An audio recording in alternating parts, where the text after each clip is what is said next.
Ayan ang pagmumukha niya mga lodi, parang ni-rape ng 10 kabayo. Finisher ng 900 kilometer. Ayan. Kulay putragis na mga lodi, lumipad ng 900 kilometer. Ayan, dumi ng pakpak, puro grasa. Pero umuwi pa rin.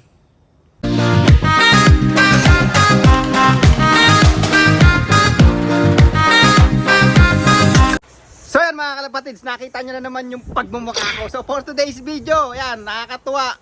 Ayan, wala sana akong balak mag-vlog pero may nakita akong ibon, nagbabalik. Ayan, ito yung racer natin ng 900 km hard race. Bumalik after 1 month. Ayan, almost mahigit 1 month mga lodi. Ayan oh. Ayan. 900 km finisher. Ayan oh.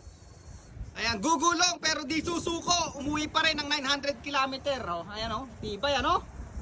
Kilala ko to, mukhang naligaw-ligaw talaga siya ng todo mga lodi. Putikan, mukhang nag-wild. Ang tibay. Alam nyo ba kung kanino breed to? Kay Boss Ryan Endrina ng Christchurch. Ayan mga lodi. Ang tibay, bumalik. Ito yung mga kasamahan ni Batang Quiapo nung 900 km. Bumalik pa rin sa atin ng hard race. Mantakin mo yun, tibay. Talagang naitaboy sigurado sila sa malayo eh. So ang daming nawalang ibon nun. Kasama na nga sila Batang Quiapo. But eto, yan oh, after a month mga lodi, bumalik pa rin. Ayan, hawakan natin. Pero ang dumi niya mga lodi, pakita natin ha. Ayan ang pagmumukha niya mga lodi, parang ni-rape ng 10 kabayo. Finisher ng 900 kilometer. Ayan, hard race after a month, bumalik ang tibay sa homing. Ayan, malagay ko talagang naitaboy kung saan to. Tingnan niyo yung paa, tingnan niyo yung ilalim ng dibdib niya. Napakadumi. Ayan oh, tibay na ibon no. Hawakan natin, papasukin muna natin mga lodi, pero hindi natin papasok to dun sa mga loop na isa loop natin. Hindi natin papasukin sa loop natin to kasi baka may dalang sakit. Lilinisin muna natin siya mabuti bago natin siya isama sa ano natin. Ayan oh, mayroon pang clip ring. Ayan oh, tingnan nyo, nakita nyo yung blue na yon. Ayan, may clip ring pa talaga siya. At nakita ko na yung letter kanina, NCH. Ito yung 1418 kung di ako nagkakamali. Siya nga ba? Ayan, 1418 yan eh. Ayan siya nga yun, hen. Consistent din tong ibon na to eh mga lodi. Ang laking hen nito, nung una akala ko kak. Pero buti umuwi pa rin, ayan oh. Ayan oh. Mukha na siyang mukhang ano na siya. Kutis putragis na ang itsura. Pagkayaring lumipad ng 900 km. Sigurado, hindi na lang 900 km ang ni-race nito. Ni-race ang nilipad nito. Kasi ilang buwan na wala eh. But at least nakabalik pa oh. Grabe ang pagod ng ibon. Sila Batang Quiapo kaya nasan na? Oh, yan mga lodi. Nakuha ko na siya, nahawakan ko na natin, napakain ko na rin. Yan, busog na busog, gutom na gutom mga lodi. Ang dumi niya ngayon, hindi ko alam kung ano nangyari sa kanya. Yun, puro grasa yung pakpak niya mga lodi oh. Ayan. Yung puwitan, puro grasa din, dumi. Ayan oh. Tama-tama ngayon, molting season, maglulugon to, maggaganda ulit to, mga lodi. Ayan oh. Ayan oh. Yung mga kapatid nito is nag-champion sa Christchurch. Sprint sa Federation, saka sa long distance mga lodi, 800 km.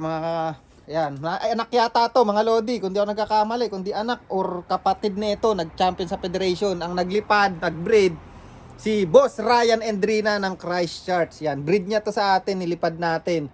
So, nilipad ko to ng 700 km, second day siya dumating, and hard race yun. Tapos naglipad ako sa 900 km na nung last race yun nga, hindi na nakauwi to. Ngayon lang umuwi, halos 2 months na mga lodi, kaya nagulat din ako. Ayun oh. Ayan, talagang naitaboy sila ko siguro kung saan. Ayan oh. Okay naman siya. Taba pa rin nga eh. Kaya lang talaga ang dumi. Talagang makikita mo, kulay putragis na mga lodi. Lumipad ng 900 km. Ayan, dumi ng pakpak, puro grasa. Pero umuwi pa rin. Yan, nakakatuwa lang kasi umuwi pa din. At lilinisan natin siya. Yan, pupurgahin. Gagamutin natin yung ano niya. Lahat, lilinisin natin loob at labas niya mga lodi. Wala namang kuto siguro, pero ano yung pa rin natin, paliguan natin, ipo-force bath natin. Yan. Napakagandang ibon nito eh. Kaya lang ang laki niyang hen mga lodi, pang long distance talaga ilipad niya. Pero itong ibon na to, kundi second, third, fourth, nandun lang siya sa unang ano ko. Yan, kaya nga nakarating ng 900 kilometer eh. Oh. Yan oh, linis naman eh. Pero talagang tumira na to sa wild mga lodi, hindi to napunta sa ibang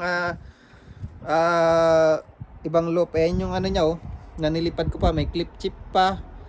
NCH, yan, breed talaga ni Boss Ryan to, galing talagang Christchurch yan. NCH 2022 1418. Akala ko nga nung una yung hen, kamukha kasi ng hen to ng ano na pinahiram ko sa tropa na nag-anak ng 900 kilometer. Kaya akala ko nung una ito yun, kasi meron akong pinahiram sa tropa na ganito ang kulay.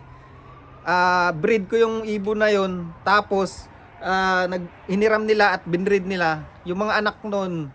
Naging ano nila, nakalaban pa nito sa ano, sa 900 kilometer at tinalo pa nga tayo ng tropa mga lodi, kasi mas naunang dumating yung ibon nila sa 900 kilometer. Yan, tapos mga anak ng breed ko. Kaya lang sabi ko nung ibabalik nila, pakawala na lang. Kaya lang hindi nakabalik dito sa loop natin. Mantakay mo, ang layo lang sa akin, mga 50 to 60 kilometer na yung layo ng loop ng tropa natin.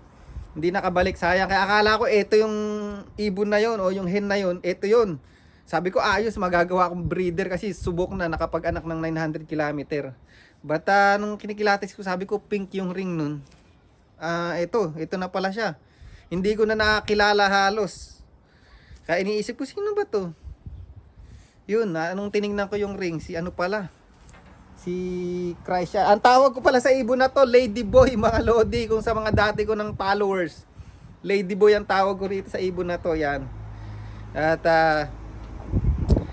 ayos. Kasi nga, kaya ako Ladyboy dahil napakalaking ano niya, hen. Yan, okay na ha. Nakabalik pa siya oh. Sa mga may gusto, baka hiram lang, hiram. Pwede nyo gawing breeder to mga lodi. Maganda tong ibon na to. O kung ayaw nyo naman, gagawin kong breeder to mga lodi. Pwede ko pa tong ipare sa mga sa inbreed mga lodi. Pwede to do sa inbreed ni Stubborn, para maliit lang kasi yung inbreed eh. Tapos ito malaking hen. Tama ilalabas na mga size nito. Ang ganda oh. Ganda ibon na yan, ang laki. Ang lakas to. Talaga mahirap lang talaga yung race na yun, but at least nakauwi pa rin siya. Alright, so shoutout tayo sa mga nagpapa-shoutout. Ayan, shoutout kay mga lodi, kay Eric Munoz from Alberta, Canada. Nabubulol pa tayo. Shoutout kay Eric Munoz from Alberta, Canada. Yan, shoutout din sa tito ko. Yan, nandun din siya sa Alberta, Canada, kay Joven Pigeon Lop. Yan, supportahan din niyo yung page niya. Magaling din mag-ibon yan. Marami kayong matututunan dyan. And shoutout kay Benji Bernal Bornales at Hikaru Kudo. Yan, maraming salamat sa suporta nyo. And please subscribe, Team Uno. Thank you. Bye.